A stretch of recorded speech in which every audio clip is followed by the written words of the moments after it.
मुंबई में third mother Teresa award 2023 का आयोजन समाज के कुछ खास लोगों के बीच संपन्न हुआ। इस मौके पर उन लोगों को सम्मानित किया गया जिन्होंने समाज के लिए कुछ किया हो या फिर अपनी कला से लोगों का दिल जीता है। ऐसे लोगों को इस सम्मान समारोह में सम्मानित किया गया।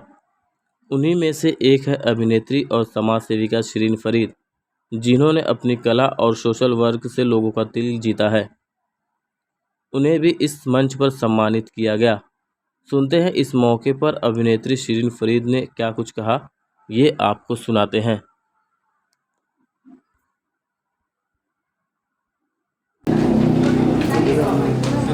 Thank you. सुनीता थोड़ा आगे आओ सुनीता। हाँ यस तो मोटा भाई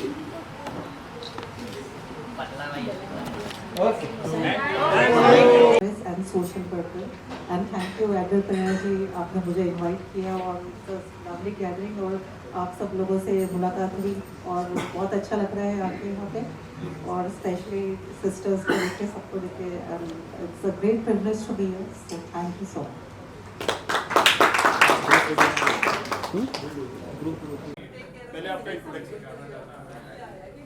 हेलो एवरीवन, मैं हूँ शिरीन फरीद। मैं एक सोशल वर्कर हूँ और साथ में मैं एक सूफी परफॉर्मर भी हूँ और मैं एक्ट्रेस भी हूँ, और मुझे बेहद खुशी हो रही है यहाँ पर आके। It's my great privilege to be here. Mother Teresa awards जो मुझे दिया गया है आज, इसके लिए मैं शुक्रिया अदा करना चाहूँगी एडवर पेरेरा जी का कि उन्होंने मुझे बुलाया रिएप होप फाउंडेशन और मुझे मदर टेरेसा अवार्ड से नवाजने के लिए। ये मेरे लिए बहुत बड़ा सौभाग्य है और एक बहुत बड़ा अचीवमेंट है, एक बहुत बड़ा अवार्ड है मेरे लिए, क्योंकि मदर टेरेसा कोई मामूली नाम नहीं है, कोई छोटा नाम नहीं है। उन्होंने जो समाज के लिए जो सेवा की है ये तो कुछ आप सब लोग जानते हैं, और इतने बड़े नाम से मुझे अवार्ड से सम्मानित किया गया है। इसके लिए मैं शुक्रिया अदा करना चाहूँगी रे ऑफ होप फाउंडेशन का कि मुझे बुलाया और मुझे ये सम्मान दिया। इसके लिए बहुत बहुत शुक्रिया। क्या कहना चाहेंगे? आज ray of hope left right पे दोनों बैठे हैं और आप स्टेज पर आए, क्या कहना चाहेंगे? आज तीसरा अवार्ड है ये। मेरे चेहरे से आपको पता चल रहा होगा कि मेरे चेहरे पे कितनी खुशी है, और खुशी से ज़्यादा एक बहुत दिल को सुकून मिलता है जब इतने अच्छे लोगों के साथ, मतलब एक छत के नीचे ऐसे सारे लोग इकट्ठा होते हैं जिनकी सोच ऐसी है कि वो अपनी तरफ से सोसाइटी को कुछ देना चाह रहे हैं। एक चंदन होता है ना, जैसे खुद घिसते हैं लेकिन सबको खुशबू देते हैं, तो वैसे लोगों के बीच में आज मैं यहाँ पे हूँ और इस बात की मुझे बेहद खुशी है। जिस तरीके से रे ऑफ होप एक इन लोगों ने जैसे बीड़ा उठाया है कि जो अच्छे लोग हैं, जो समाज के प्रति अपना कर्तव्य समझते हैं और इस दुनिया को सबके लिए एक बेहतर जगह बनाने की कोशिश कर रहे हैं, ताकि हमारी आने वाली जनरेशन्स और अभी की जनरेशन्स उनसे कुछ सीख पाए और आगे यही एक अच्छाई की जो देन है ये पास ऑन होती रहे जनरेशन बाय जनरेशन। इस चीज़ के लिए सबको वो मोटिवेट करते हैं, सबको प्रोत्साहन देते हैं, उनका अप्रिसिएशन करते हैं। इस बात की मुझे इतनी ज़्यादा खुशी है, क्योंकि जैसे मैंने अभी कहा कि तारीफ़ बटोरने वाले तो दुनिया में बहुत मिल जाएंगे, लेकिन तारीफ़ करने वाले, शाबाशी देने वाले बहुत कम होते हैं, और उसके लिए बहुत बड़ा दिल भी चाहिए होता है जो रे ऑफ होप के पास है। और एडवर्ड जी का मैं बहुत दिल से शुक्रिया अदा करना चाहूँगी कि हर बार वो दिल से याद करके मुझे ये एक मैसेज भेजते हैं, और मैं कभी ऐसा नहीं कहती हूँ कि अरे नहीं हो पाएगा, नहीं आ पाऊँगी। मैं कोशिश करती हूँ कि मैं आ ही पाऊँ, और ये वादा रहा एडवर्ड जी, क्योंकि आप लोग इतना अच्छा काम कर रहे हैं। ये हमारे लिए बहुत खुशनसीबी वाली बात है कि इतने अच्छे लोगों के साथ हमें एक प्लेटफॉर्म शेयर करने के लिए मिलता है, और यहाँ से मैं अपनी तरफ से तो कुछ नहीं दे पाती हूँ, बट मैं यहाँ से बहुत कुछ लेके जाती हूँ।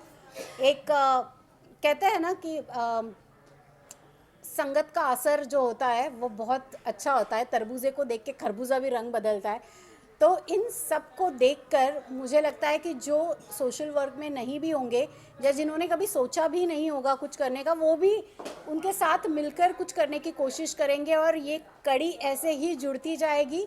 और मुझे लगता है रे ऑफ होप अपने नाम को बहुत अच्छी तरीके से जी रहा है, अपने नाम को बहुत अच्छी तरीके से साबित कर रहा है कि why it is ray of hope, क्योंकि मैं देख सकती हूँ और मैं देख रही हूँ कि कितने लोगों की कोशिशें और कितनी लोगों की अच्छाई एक साथ जुड़ने के बाद और इतनी मेहनत के बाद आज हम सब यहाँ पर इकट्ठा हो पाए हैं। मैम सबसे बड़ी बात ये है कि ये अवार्ड पूरे इंडिया में जाने वाला है। अभी उन्होंने छोटे छोटे बच्चों को एक अवार्ड दिया, नवयुग रामलीला मंडल, यस जो वहाँ के डायरेक्टर है धर्मवीर जी। और मनोज है, काफी सारे लोग हैं बच्चे। जी। यहाँ से अवार्ड जो दिल्ली में जा रहा है, तो उसके बारे में क्या कहना चाहेंगे? जो पीरागढ़ी गांव के जो बच्चे हैं उनके बारे में। यही तो खासियत है रे ऑफ होप की, कि वो सबको एक होप देते हैं कि उनका आने वाला भविष्य बहुत उज्जवल है, और उनके साथ वो अकेले नहीं है, उनके साथ रे ऑफ होप भी है और उससे जुड़े कई सारे लोग हैं। तो मैं बधाई देना चाहूँगी उन सभी बच्चों को, क्योंकि एक अवार्ड से तो हम रुकने वाले नहीं है ना, हमें और ढेर सारे चाहिए, और उसके लिए आप सबको बहुत मेहनत करनी है बच्चों, वो करते रहिए, लगन लगाए रखिए। क्योंकि मैं खुद एक छोटे शहर से आती हूँ, अपने खुद के शहर को छोटा कहना अच्छी बात नहीं है, बट मुंबई जैसे शहर के सामने तो डेफिनेटली वो शहर आबादी के हिसाब से थोड़ी प्रोग्रेसिव अगर तरीके से देखा जाए तो उसके हिसाब से छोटा ही है, बट वहाँ से जब मैं आ सकती हूँ तो आप सब क्यों नहीं, डेफिनेटली। कितना प्राउड फील करेगा अवार्ड जब रामलीला मंडल में आपका नाम अनाउंस होगा दिल्ली में कि ये अवार्ड जो है दिल्ली तक पहुंच गया है? क्या कहना चाहोगे नवयुग रामलीला मंडल के पीरागढ़ी गांव के बच्चों को जो ये करते हैं? देखो वो लोग भी अच्छा काम करे, सब नाटक करके और सब रामलीला का करके, तो मुझे भी बड़ी खुशी होगी उनको जो जा रहा है अवार्ड। और सबसे अच्छी बात यह कि रामलीला ये हमारी एक संस्कृति का बहुत बड़ा हिस्सा है, लोक कला का बहुत बड़ा हिस्सा है।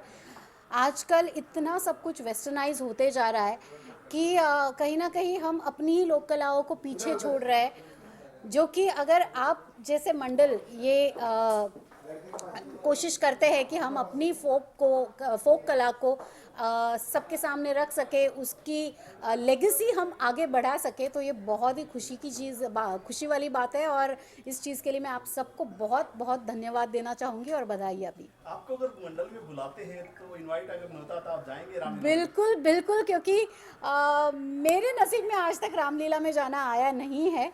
Since I have grow up in Maharashtra, तो महाराष्ट्र में दशावतार जैसे होता है कोंकण रीजन में, तो रामलीला भी अगर देखा जाए तो देखिए हमारी सारी संस्कृति एक जैसी है। जिस चीज़ को हम यहाँ दशावतार कहते हैं कोंकण रीजन में, नॉर्थ में उसी को रामलीला कहा जाता है।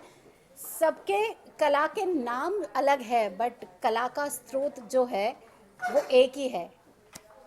मिसाल आप क्या कहना चाहिए? लव कुश की तरह साथ में रहते हैं आप दोनों भाई, क्या कहना चाहिए इस अवार्ड को लेकर?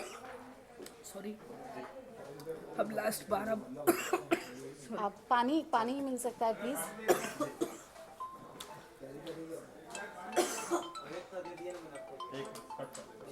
हर चीज़ दुनिया को दिखने वाली है, फिर चाहे आप सिर खुजाओ या नाक में कुछ, आप कुछ नहीं छुपा सकते, क्योंकि आपको 150 से ज़्यादा कैमरास 24 घंटा आपको घेरे हुए हैं, आपके सुबह से उठने से लेकर रात के सोने तक।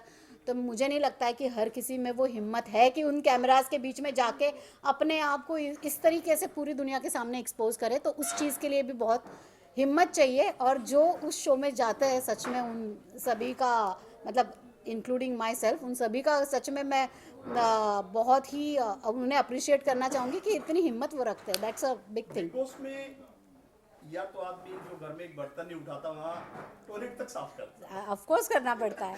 खाना बनाता है। Yes. तो क्या चीज सीखते हैं वहाँ पर बिग बॉस में जाके? क्या चीज है जो बन जाता है इंसान? कुछ आदमी बनकर आए, कुछ तो बिल्कुल बर्बाद होके आए हैं। चौपट हो जाता है किसी का, बहुत धड़ल्ले से शुरू हो जाता है। Yes of course, Bigg Boss वही तो एक ऐसा शो है कि वहाँ आपने as an actor, as a celebrity जो भी इमेज आज तक बनाई है दुनिया के सामने, क्योंकि लोग तो आपको किसी ना किसी कैरेक्टर की वजह से जानते हैं, बट यहाँ पे आप किसी कैरेक्टर को नहीं प्ले कर रहे, अपने आप को प्ले कर रहे हैं। तो आप जैसे हो, आपकी नीयत जैसी भी है, आपका स्वभाव जैसा भी है, वो दुनिया के सामने दिखने वाला है। तो लोग कई चीज़ें सीख जाते हैं। फॉर एग्जांपल, जब आपके बीच में लड़ाई होती है आपके लव्ड वन के साथ, या फिर जैसे उस घर में कई बार आपने देखा होगा कि सदस्य एक दूसरों के साथ लड़ाई झगड़ा कर लेते हैं, बट आप देखोगे कि दूसरे ही दिन वो एक दूसरे के साथ बैठे होते हैं, एक दूसरे से बातचीत कर रहे होते हैं।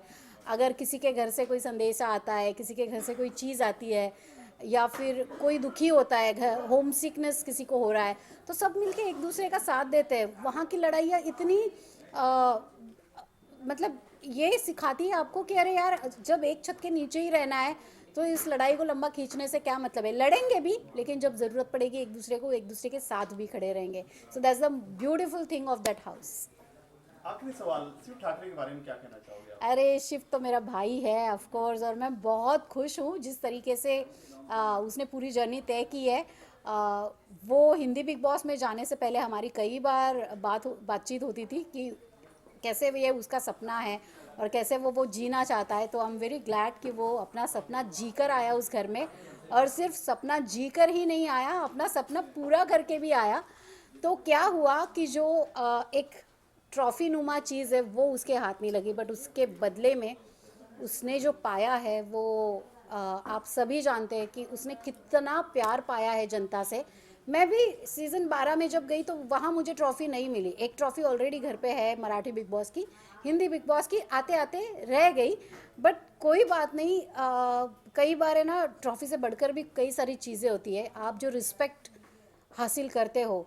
वरना एक कौन मेघा धाड़े किसी जलगांव शहर से, कौन एक शिव ठाकरे अमरावती जैसे शहर से, आज पूरी दुनिया हमको प्यार करती है। सो इससे ज़्यादा ग्रेटफुल हम क्या हो सकते हैं और क्या मांग सकते हैं भगवान से। Thank you.